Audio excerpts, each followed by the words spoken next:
जय हिंद, नमस्कार, वंदे मातरम साथियों।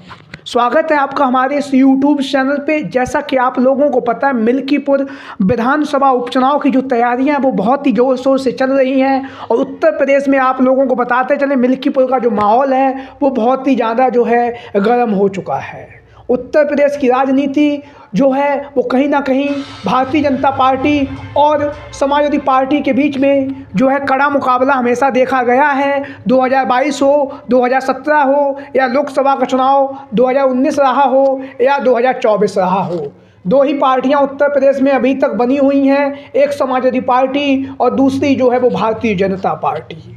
मिल्कीपुर विधानसभा उपचुनाव में जहां पर समाजवादी पार्टी, भारतीय जनता पार्टी और चंद्रशेखर आज़ाद की जो पार्टी आज़ाद समाज पार्टी ने अपने प्रत्याशियों को चुनावी मैदान में उतारा है, वहीं पर बहुजन समाज पार्टी ने अपने जो कदम है वो पीछे खींच लिए हैं। लगातार जिस तरह से उत्तर प्रदेश के चुनाव में बहुजन समाज पार्टी की जो हार हो रही है, लगातार दिन पर दिन जो पतन हो रहा है, उस पतन को लेकर जो है बहुजन समाज पार्टी ने अपने कदम जो है मिल्कीपुर विधानसभा उपचुनाव से पीछे खींच लिए हैं।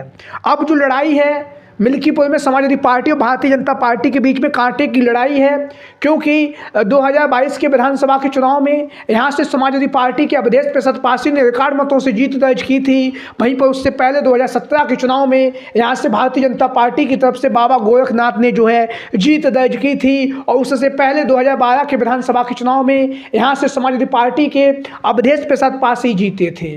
तो जहाँ पर 2012, 2017, 2022 में यहाँ पर विधानसभा के चुनाव की बात करें तो 3 बार चुनाव हुआ, जिसमें से 2 बार समाजवादी पार्टी ने जीत दर्ज की है। वहीं पर एक बार जो है भारतीय जनता पार्टी को जीत जो है वो नसीब हुई है। लेकिन इस बार अयोध्या की लोकसभा सीट हारने के बाद जिस तरह से उत्तर प्रदेश ही नहीं पूरे देश भर में जो है भारतीय जनता पार्टी के खिलाफ जो बातें हुई, भारतीय जनता पार्टी के खिलाफ जो लोगों ने अपने बयान दिए हैं, तो कहीं ना कहीं अब उस हार का बदला लेने के लिए जो है भारतीय जनता पार्टी जो है मिल्कीपुर विधानसभा उपचुनाव पर जमीनी स्तर पर कार्य कर रही है। योगी आदित्यनाथ हो या दोनों उप मुख्यमंत्री हो, तमाम मंत्री, विधायक, सांसद जो हैं मिल्कीपुर में डेरा जमा चुके हैं। और वहीं पर बात करें तो उत्तर प्रदेश के जो मुख्यमंत्री हैं उनका वहाँ पर आना जाना लगा रहता है। लगातार भारतीय जनता पार्टी हर संभव प्रयास कर रही है। जिस तरह से विधानसभा के उपचुनाव में 9 में से 7 सीटें जीत दर्ज की है, उसी तरह से मिल्कीपुर की जो विधानसभा सीट है यहाँ से जीत दर्ज की जाए। लेकिन इस बार भारतीय जनता पार्टी के लिए मिल्कीपुर की जो विधानसभा सीट है वहाँ पर चुनाव जीतना इतना आसान नहीं होगा, क्योंकि हनुमानगढ़ी के जो महंत हैं, जिन्हें आप लोग जानते ही, राजू दास नाम सुना ही होगा, कहने के लिए वो महंत हैं, और लगातार उनके खिलाफ जो है समाजवादी पार्टी के नेताओं ने, कार्यकर्ताओं ने मोर्चा खोल रखा है। मोर्चा खोलने का जो कारण है वो आप लोगों को पता ही होगा।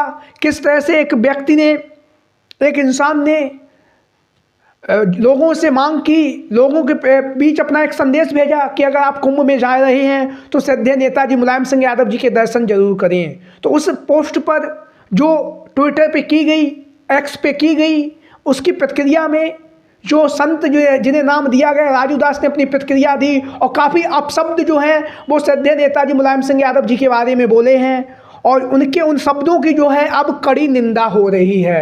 अखिलेश यादव, डिम्पल यादव और उसके साथ ही साथ समाजवादी पार्टी के तमाम दिग्गज नेता लगातार राजू दास के जो है पुतले फूके जा रहे हैं। राजू दास के खिलाफ जो है FIR दर्ज हो चुकी है, जिस तरह की जो जानकारी सामने आई है, लेकिन अभी तक जो है कोई भी कानूनी कार्रवाई नहीं की गई है। लगातार समाजवादी पार्टी के नेता, कार्यकर्ता लगातार उनकी जो गिरफ्तारी की मांग कर रहे हैं, क्योंकि उनके द्वारा लगातार अनर्गल जो बयानबाजी है वो दी जा रही है।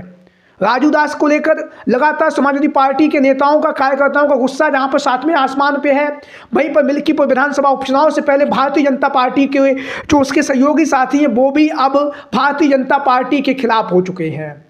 ओम प्रकाश राजभर से शुरू करेंगे।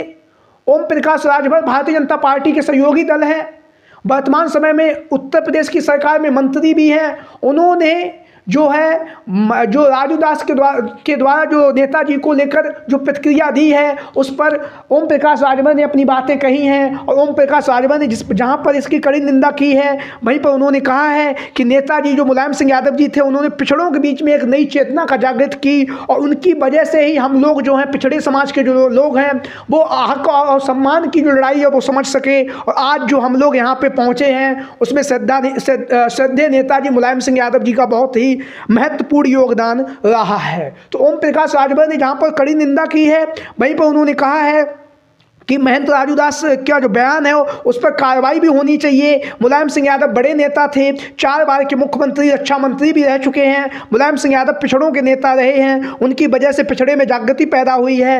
मुलायम सिंह यादव के बारे में अगर कोई कुछ कह रहा है तो हम उसकी निंदा करते हैं, अगर इससे भी बढ़कर कोई काम करता है तो हम यही सलाह देंगे कि ऐसा ना करें, आप भी चर्चा का पात्र बने। तो ओम प्रकाश राजभर ने जहाँ पर भारतीय जनता पार्टी पर लगातार हमला किया है और भारतीय जनता पार्टी में जिस तरह से राजू दास के द्वारा जो अनर्गल बयान दिए जा रहे हैं उस पर कड़ी प्रतिक्रिया भी दी है। वहीं पर भारतीय जनता पार्टी के दूसरे सहयोगी दल जिन्हें आप लोग जानते हैं निषाद समाज पार्टी की तरफ से संजय निषाद पिछड़े समाज से आते हैं और वर्तमान समय में उत्तर प्रदेश की जो सरकार है उस सरकार में मंत्री हैं। तो जो है संजय निषाद के द्वारा भी कहा गया है हमारी पहचान मुलायम सिंह यादव जी की वजह से है, हम उन्हीं के अखाड़े के पहलवान हैं। यह जो बात है संजय निषाद के द्वारा नेताजी मुलायम सिंह यादव जी के लिए कही गई है और वहीं पर राजू दास को लेकर उन्होंने अपनी प्रतिक्रिया भी दी है। इसी में अगला जो नाम है वो श्रद्धेय नेताजी मुलायम सिंह यादव जी की छोटी पुत्रवधू जो वर्तमान समय में भारतीय जनता पार्टी में शामिल हैं, अपर्णा यादव। अपर्णा यादव का जो नाम है वो लगातार चर्चाओं में रहता है। और जब राजू दास ने अपनी प्रतिक्रिया दी तो जब मीडिया के साथियों ने उनसे पूछा तो उन्होंने कहा है कि इस तरह की उन्हें बयानबाजी नहीं देनी चाहिए, वो एक संत है, संत समाज है, उन्हें इस तरह के जो बयान हैं वो नहीं देने चाहिए जिससे समाज में आपस में नफरत, घृणा और आपस में बैर भाव की भावना जागृत हो। इस तरह के बयानों से बचना चाहिए। और अपर्णा यादव ने इतना ही नहीं, इसके आगे अपर्णा यादव ने कहा कि उन्हें जिस तरह से उन्होंने अपने जो शब्द बोले हैं उन शब्दों पर उन्हें माफ़ी भी मांगनी चाहिए। सार्वजनिक रूप से जो है अपर्णा यादव ने यह बात कही है और उन्होंने कहा कि वो जो राजू दास जो हैं उन्हें माफ़ी भी मांगनी चाहिए। तो आप लोगों की क्या राय है? मिल्कीपुर विधानसभा उपचुनाव से पहले ही जो है भारतीय जनता पार्टी के लिए मुसीबतें बढ़ रही हैं। वहीं पर मिल्कीपुर का जो जाति समीकरण वो पीडीए बाहुल्य सीट है, पिछड़ा, दलित, अल्पसंख्यक आदि आबादी यहाँ पर जो है अच्छी खासी तादाद में है।